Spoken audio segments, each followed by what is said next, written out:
here.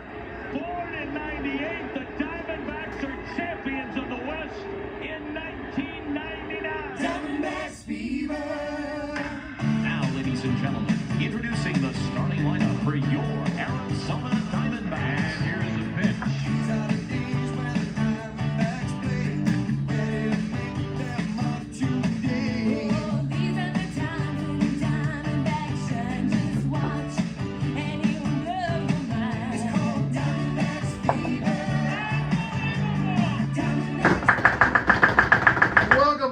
Welcome to the LOGJAM, everybody. It is unbelievable that Diamondbacks are headed to the World Series, D.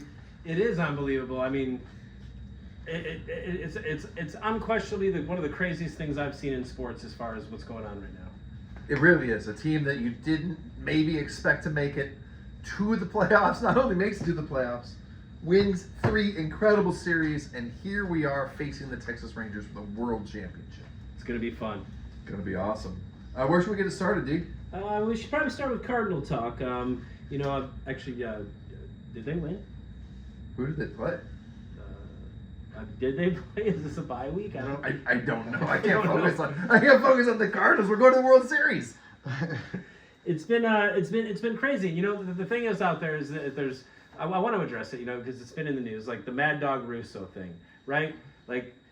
So he predicts it, or he says he'll retire if the Diamondbacks come back. We all know the story. He's not going to retire. He says, "Hey, I'll go walk around." On the Howard Stern show, he said, "I'll go walk around in a Diamondback out jersey with a sign that says I'm a dupe, I'm an idiot, with whatever." I'll tell you what. From my point of view, I'm never watching Russo again. I'll turn my TV off when you come on, Chris. I will. You are not a man of your word. Well, I've never watched you at all, but you are an absolute douche. So we're happy that you're unhappy, and we don't care about it. But you weren't the only one. I believe we have a stat. Yeah. 28 Major League Baseball analysts were asked to predict who was going to win the World Series at the start of the playoffs. Yep. Yeah. Who's going to make the playoffs? Who's going to win the World Series? Oh, wait, it was the start of the season. Start of the season of 2023, spring training. They got together 28 analysts from like SI and ESPN, all baseball guys, and they said, "Hey, tell us how this is going to work out." Not one of them had the Diamondbacks winning the World Series. Well, I mean, that's not so far-fetched. Not even being in the World. None of them had them being in the World Series. The crazy part is not one of the 28 best baseball analysts on the face of the planet had the Diamondbacks even in the playoffs. Even in the playoffs, right? I mean, obviously, being in the West was going to be really tough with the Dodgers and the Padres, what was expected, but yeah, this is just so much fun. Just from every game, watching these answer backs all season long. It's been a good ride. It's been absolutely awesome. Even through the doldrums in July, it has been a spectacular finish. So, with that being said, let's get into the League of Gentlemen, the game of the week. Your mom's Pimp taking on the Zorros, and the Pimps get the win 151-36.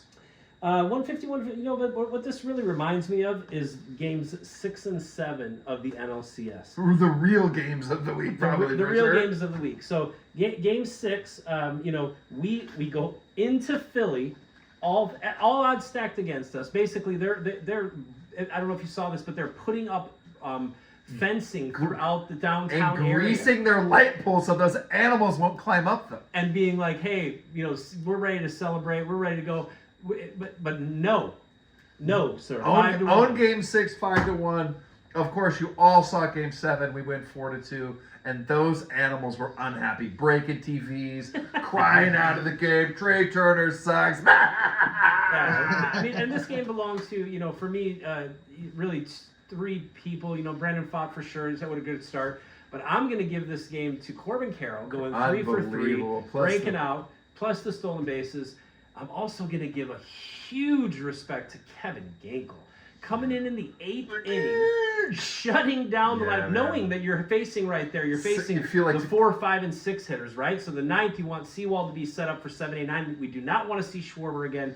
Ginkel comes in, and he is homegrown Diamondback stud. Absolutely. Just a fantastic finish.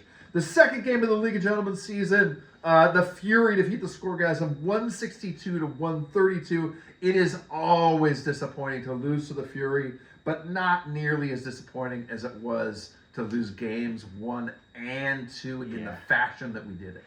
I agree. You know, you get there into the NLCS and your bats go cold. You know, and that's not a good thing. But the first game, you can get over, right? You lose in Philly, not a big deal. The played well. Game, You're the second game, 10-0, just an absolute beatdown, monster matches everywhere. Really a tough one to take. It was one of the most disappointing. We sat here doing the LOGJAM last week and tried to muster some positivity, and I think we did. Yes, we but did. both of us felt like, man, it is going to be a tough climb back. That gets us to Game 3. Much like the Diamondbacks were wondering if the season was over when they were down 0-2. Merci takes on the floundering Merci, takes on the Poway Titans, the mighty Poway Titans. Merci comes back with the win, 115-107, to save their floundering season.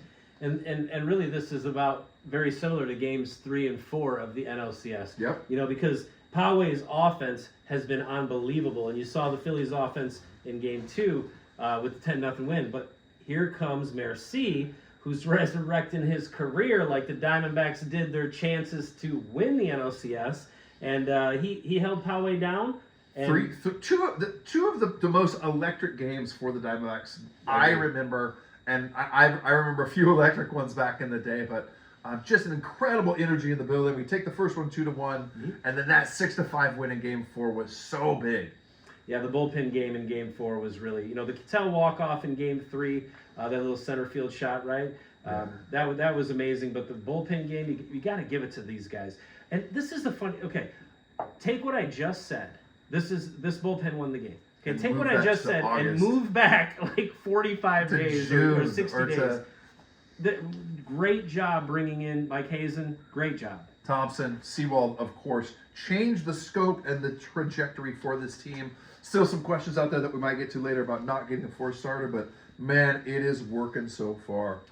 The most discouraging game of the week, probably Young and Confused lays the egg. Avengers take care of them 134-83, but I don't think that was anywhere nearly as discouraging for me as that Game 5. Show up in person, incredible seats. Thank you, Casey Wilcox, who's been doing an incredible job this postseason, but what a tough loss. Yeah, it's a letdown game. You know, base running mistakes. We didn't look like we knew how to run bases. A lot of errors. Cattell had a big one. You know, big 6-1 loss. But again, you know, we weren't doing the chaos that really in those first 5 games we were playing. Yeah. We weren't playing with the house money anymore. We started playing a little bit different. We weren't running bases like we do. We didn't know we weren't getting off to stealing. You know, it just felt a little different. Felt like Reed Milton maybe scared us a little bit, trying to not run into outs there. Corbin going back and probably should have scored. Maybe that changes the trajectory of this game. But there was two or three giant home runs that year, that game, that just felt like they took the air out of that entire building. It really did. And in the last game of the week, Who's Your Daddy gets a dub at 115, which is a good win when you're not getting up to that 130 mark. So good for Daddy. And the Sin 86, which sounds like the number of his playoff chances. It is.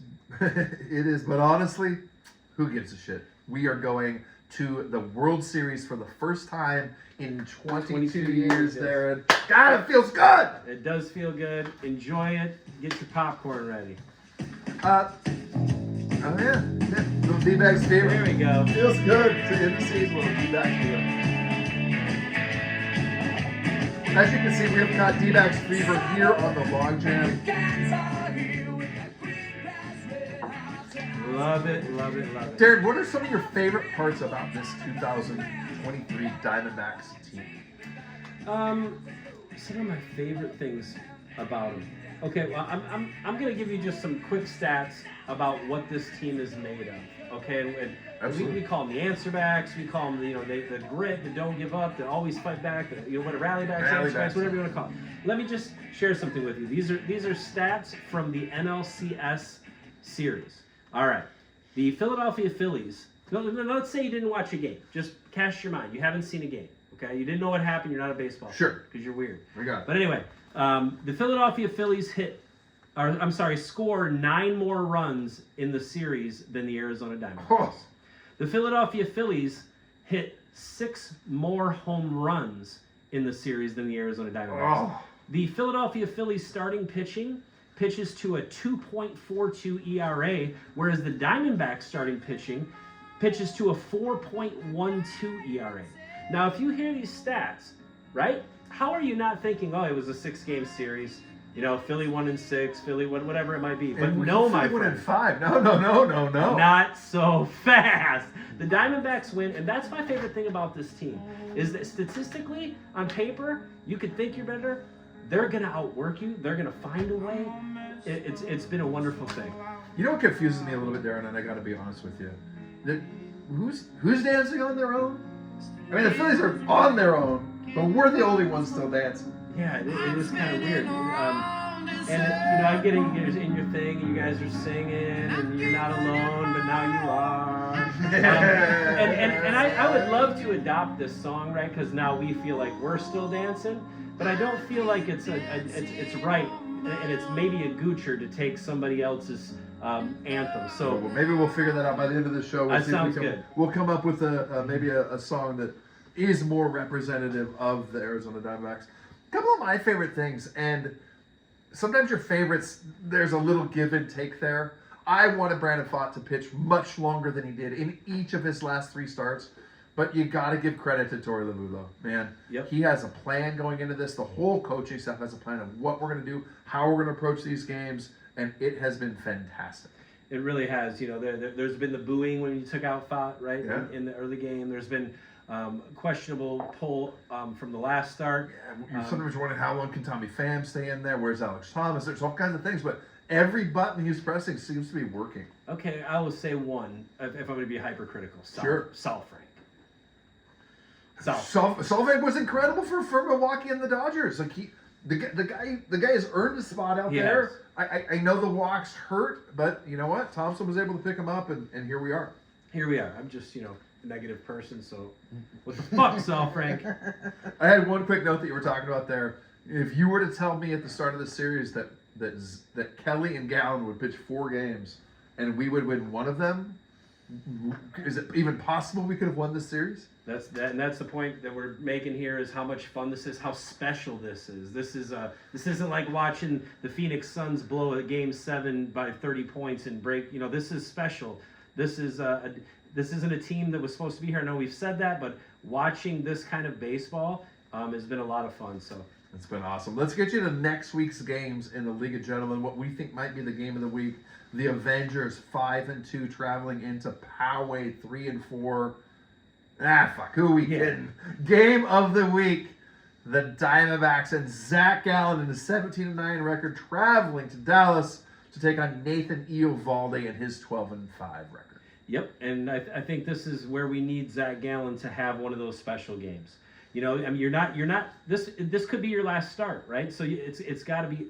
He's such a student of the game. It's just like the last 8 starts have felt a little bit. So like I hope this is the one where we get that locked in, nasty Zach Gallen. Yeah, if we get first and second inning Zach Gallen where he is sick, yep. We got a shot. Nathan Eovaldi, again, man, the guy has been a witch in the postseason for a long time. Yeah. This is. I mean, if you're looking from the outside in, man, this might be a matchup that favors Texas. I don't know, man. I love this team. I think we got a shot. Game number 2, who's your daddy? 5-2, traveling to Windy City 3-4.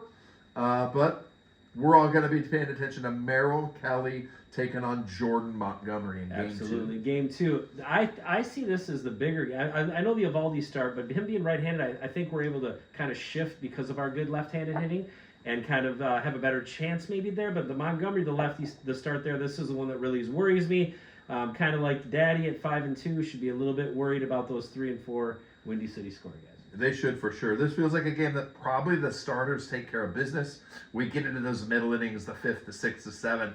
That's probably where this game's won until we get to the shutdown parts of the bullpen. So we look for this to be a close one. Hopefully the Diamondbacks get at least probably 1 of 2 on the road. You got to split. Is always your hope.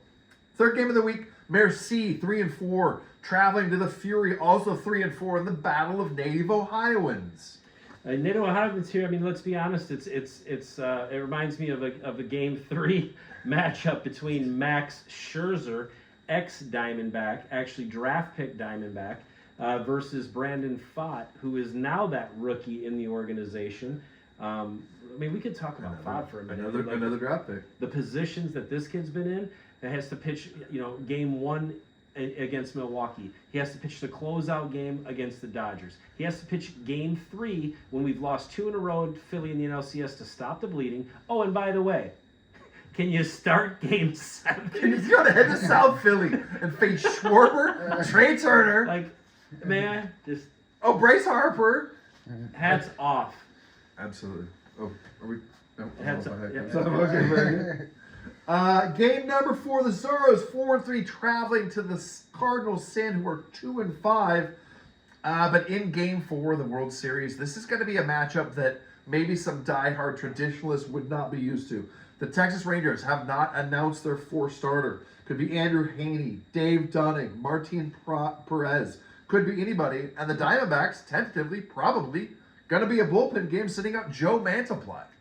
On Halloween. On Halloween. On Halloween. I wish we still had Mike Wait. Myers in a bullpen game on Halloween. That would be awesome. That would be awesome. Is Halloween's coming up? No, Halloween's coming up. I don't know. I forgot about it. We gotta plan a show. World We'll Ser- have a show. We'll do planned. the Halloween episode next We week will. for sure. Don't forget. And in Game 5, the Pips 5-2 traveling to Young and Fuse 2-5. Game 5, we don't even know if Game 5 of the 2023 World Series will exist. Well, I'm pretty sure it won't because there's this parade route play. No, I'm not jinxing anything. I'm just saying. Hopefully, we do have quite a series here. Whether we get a Game 5 or not, I don't really care. But hopefully, we'll see some good. I hope we do, man. If we get to Game 5, let's go down there. Maybe we'll have a chance to get Yeah. it. We'll get to a segment that we normally do. Mike Oxenfire. We got an email this week. Hey, fellas. Since this is the D-backs' first appearance in the World Series since 2001, Yep. just wondering if you guys see any similarities between the two ball clubs.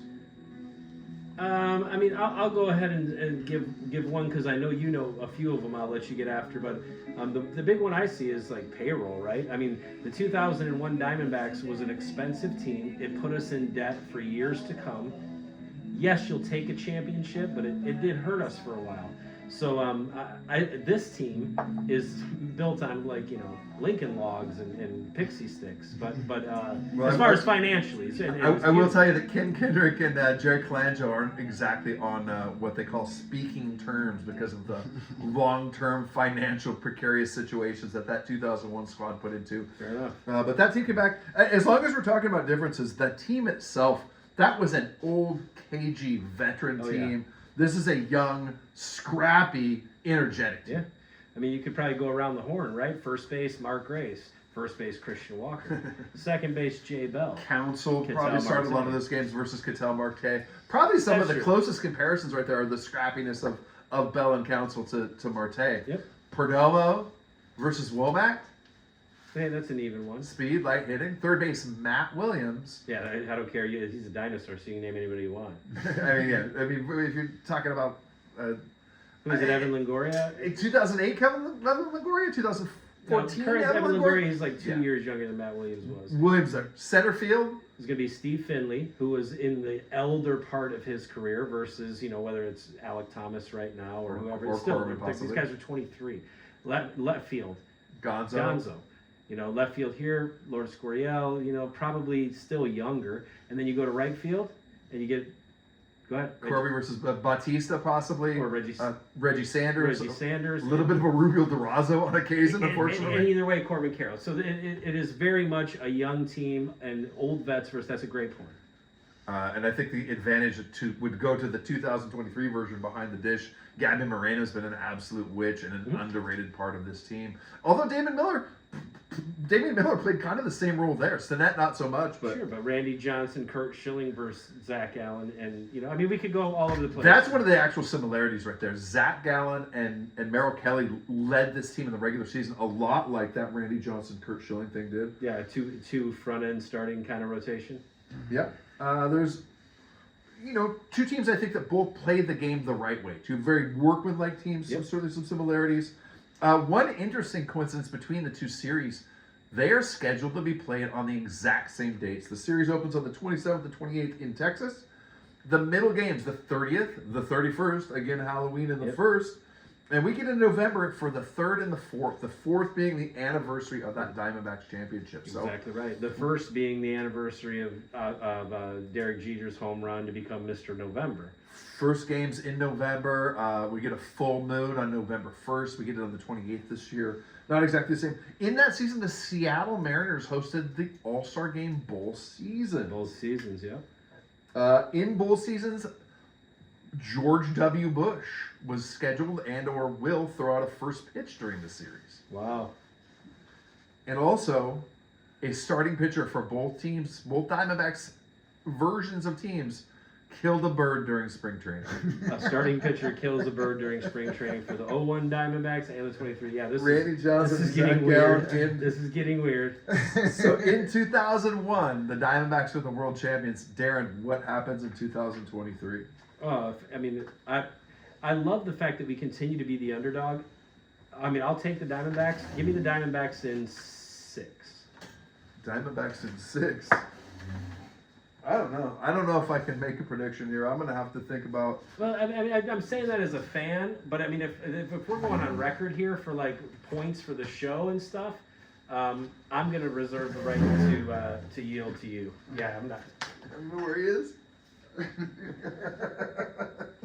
It's fine. Yeah, it's fine. What did I say?